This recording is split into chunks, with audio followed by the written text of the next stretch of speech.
লৈ মই সংগীতাকৈ আপোনালোকক স্বাগতম জনাইছো।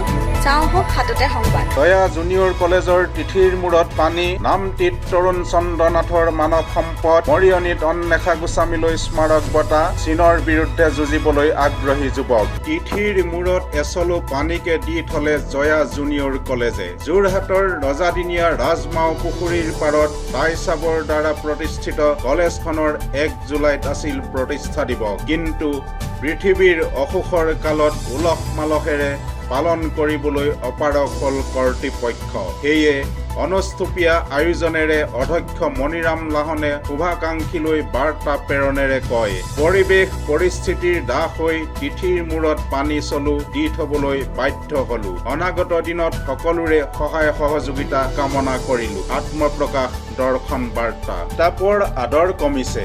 এই অভিযোগৰ সময়তে ইতিবাচক চিন্তাৰে নামটিৰ শ্বহীদ পিয়লি ফুকন মহাবিদ্যালয়ত উন্মোচন হয় তৰুণ চন্দ্ৰনাথৰ গ্ৰন্থ মানৱ সম্পদৰ পূৰ্ণ বিকাশ। কৃতি শিক্ষক আম্বেদকাৰ বঁটাপ্ৰাপ্ত নাথৰ এই পৰিৱৰ্ধিত সংস্কৰণ মহাবিদ্যালয়খনৰ অধ্যক্ষ ধ্ৰুৱজ্যোতি নাথে শুভ উন্মোচন কৰে। হাত ধৰে কনক নেওগে। প্ৰশাসনৰ নীতি নিয়মেৰে শিৱসাগৰৰ বাৰ্তালোচনী কালুগাঁৱৰ সৌজন্যত সম্পন্ন হয় উন্মোচনী অনুষ্ঠান। দৃশ্য সংবাদ মন্টু বৰুৱাৰ। বাতৰি সম্প্ৰচাৰ হৈছে মুখ্য সম্পাদক বিনোদ গগৈ আৰু প্ৰযুক্তি সম্পাদক ধীৰাজ বৰুৱাৰ সম্পাদনাত। আগবাঢ়িছো পৰৱৰ্তী বাতৰিলৈ। বিদুষী অঞ্জলি বৰা স্মাৰক বঁটা লাভ কৰিবলৈ সক্ষম হয় অন্বেষা গোস্বামীয়ে। সদ্য ঘোষিত উচ্চ মাধ্যমিক শিক্ষান্ত পৰীক্ষাত মৰিয়নি জাতীয় বিদ্যাপীঠৰ পৰা ছাত্ৰীগৰাকী সুখ্যাতিৰে উত্তীৰ্ণ হোৱাত চীনামৰা মহাবিদ্যালয়ৰ অধ্যক্ষ ডক্টৰ অঞ্জন শইকীয়াই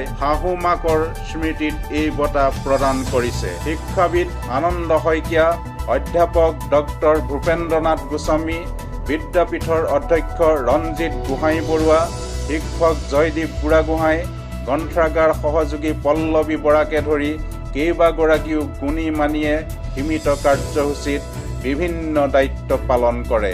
আত্মপ্ৰকাশ দৰ্শন সংবাদ মৰিয়নি। চীনৰ বিৰুদ্ধে যুঁজিবলৈ আগ্ৰহী এদল যুৱক। ভাৰতীয় সৈনিক বিভাগত ভৰ্তিৰ বাবে 5 বছৰে নিতৌ পুৱা চলাই আছে প্ৰাতঃ প্ৰচেষ্টা। দেওবাৰে পুৱতি নিশা 3 বজাত আত্মপ্ৰকাশ দৰ্শনত মুখ্য সম্পাদক বিনোদ গগৈয়ে বুজ ল'ব তেওঁলোকৰ মনৰ কথা, দেখুৱাব প্ৰাতঃ প্ৰতিষ্ঠা। আজিৰ সংবাদ ইমানেই। চাই থাকে যেন আত্মপ্ৰকাশ দৰ্শন।